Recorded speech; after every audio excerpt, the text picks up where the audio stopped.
Hello future engineers, here is a video in hydraulics about fluid pressure on plane surfaces. I hope that through this video I can help you prepare in your journey in civil engineering. So here is the problem. For the triangular gate shown, compute the normal reaction on the smooth wall at A. So here is the given figure and this is point A. We have a triangular, isosceles triangular gate 2 meters by 3 meters, but it is subjected to air pressure, oil plus oil pressure, and water pressure. So we divide the area into two parts.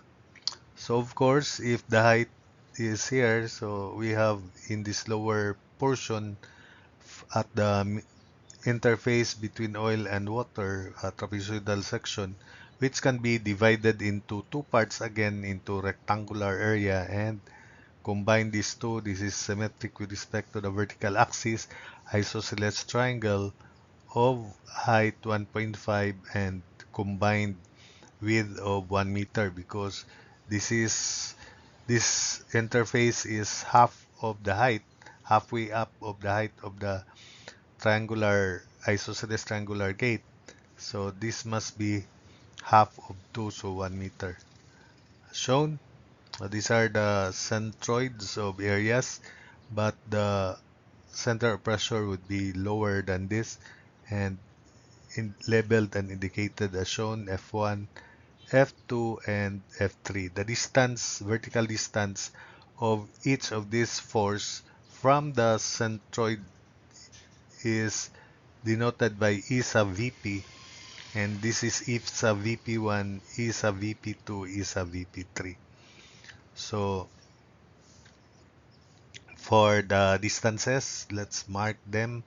So centroid of this area 1 in contact with oil is 2/3 of 1.5, so 1 meter.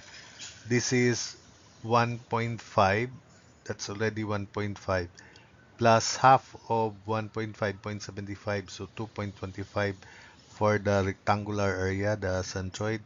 And for the triangular area combined, this triangle and this triangle here, which is an isosceles triangle, and I mark that as G3, that's 1.5, or from the bottom 0.75,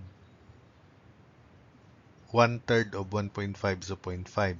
From that vertex, it's 1.5 plus 2/3 of 1.5, which is 1, so 2.5 from the vertex.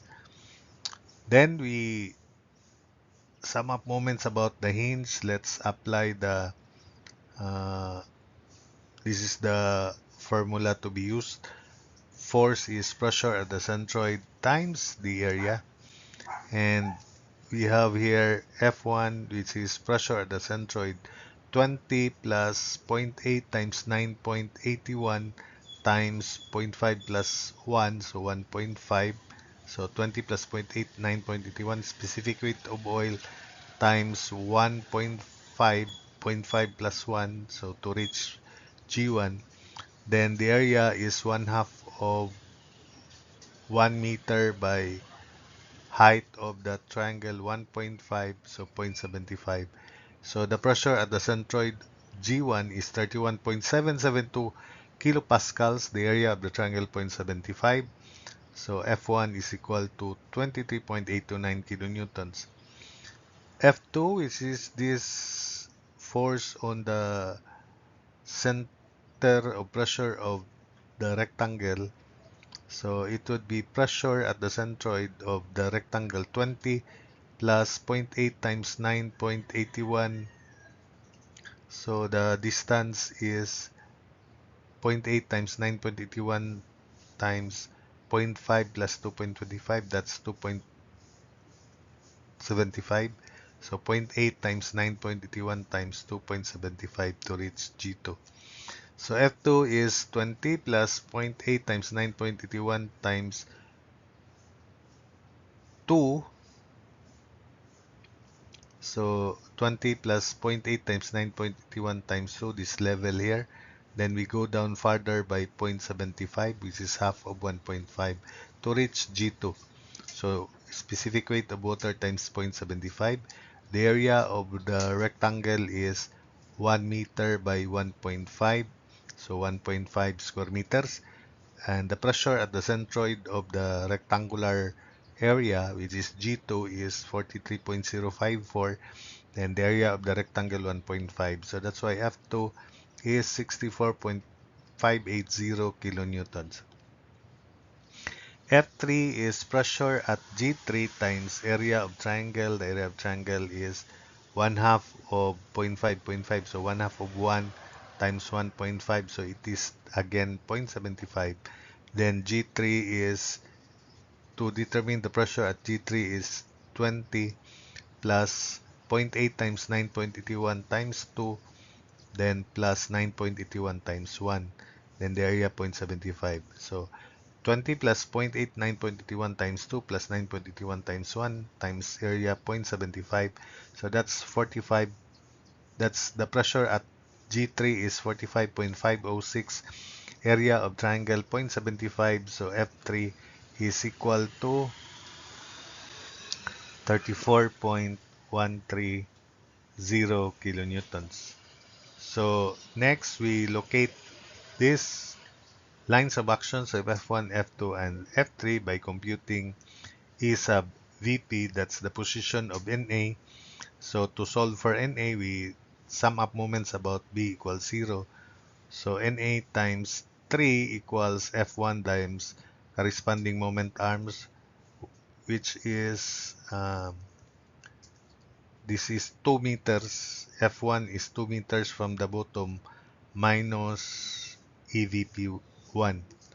So Na times 3 equals F1 times 2 minus EVP1 plus F2 times distance of F2 from the bottom is 0.75 minus EVP2, then plus F3, distance from bottom is zero point 0.5 minus EVP3, the distance between the centroid and the center of pressure for F3.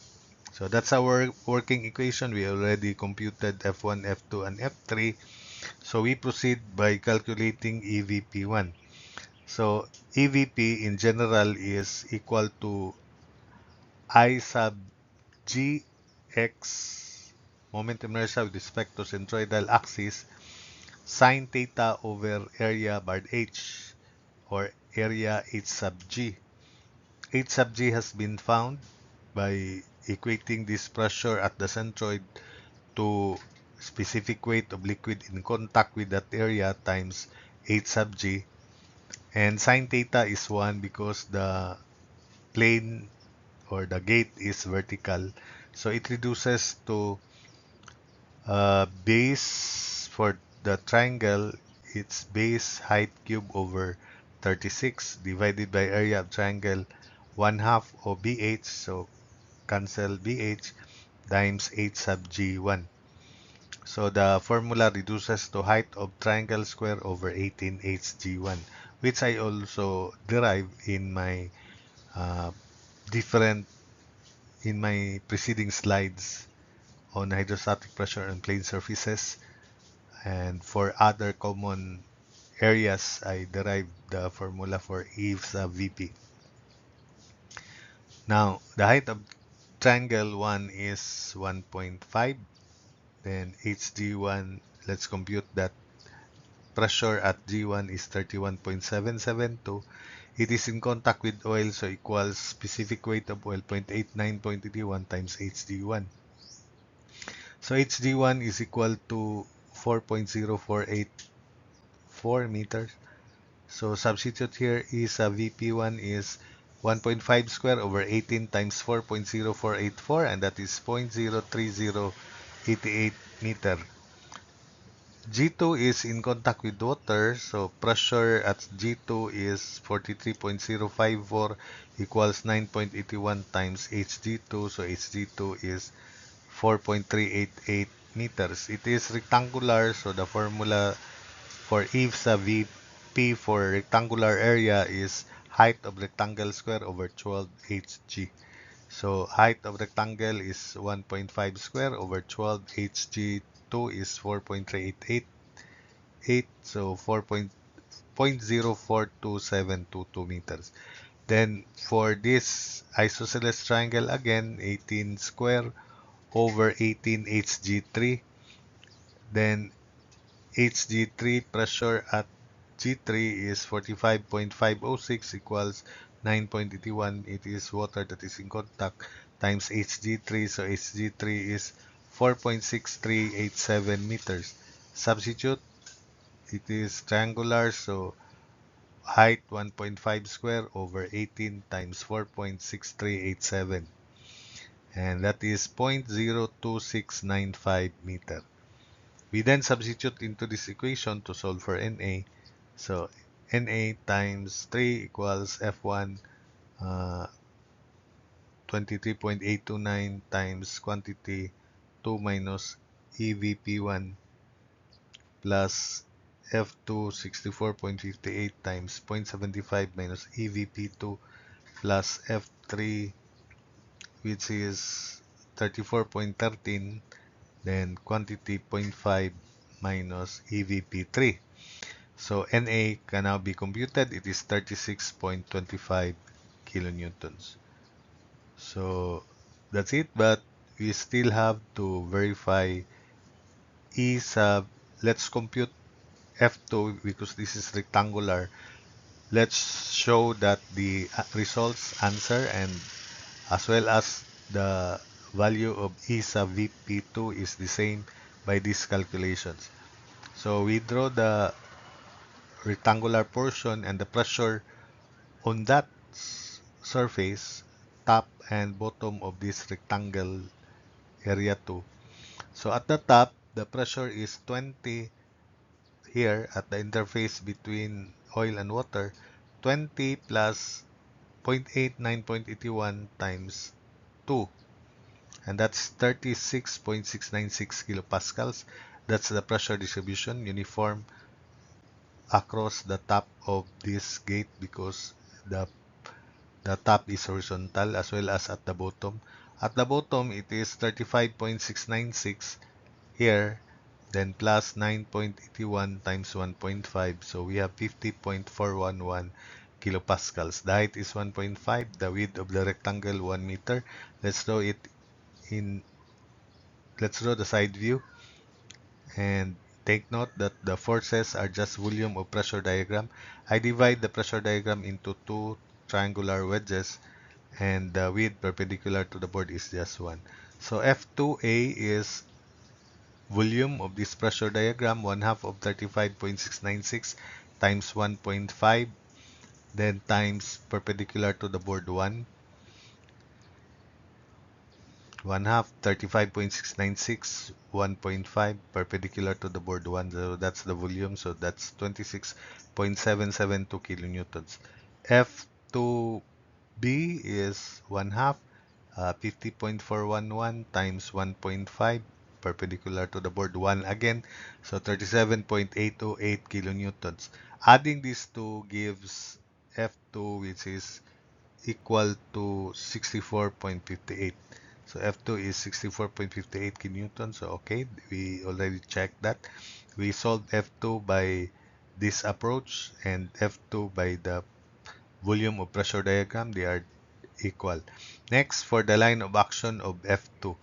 So F1, F2A is 2/3 of 1.5 from the bottom, so 1 meter, while F2B is 1/3 of 1.5 from the bottom, so 0.5.